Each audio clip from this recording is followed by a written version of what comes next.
And there is nothing, in my view, that is more inspiring than that.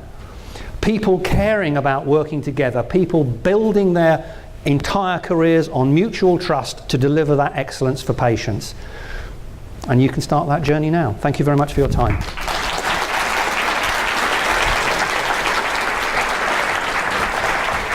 Thank you.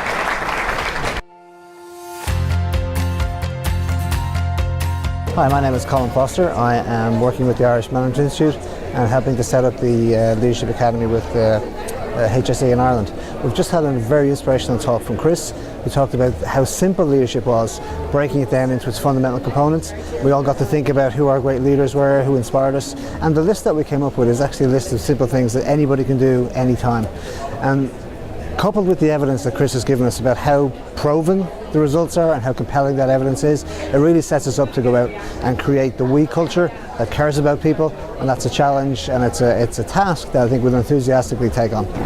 From Chris's presentation this morning, the messages that really resounded with me was the concept of translational leadership.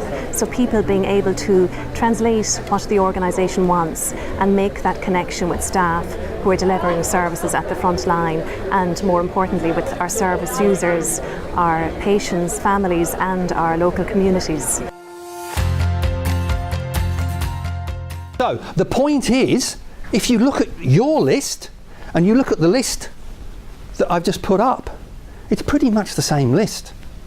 What we've got there is a list of things that all the evidence, all the psychology, etc., shows if people do those things for their team, they will get super performance, and all the things you talk about will then have a greater chance of being reality.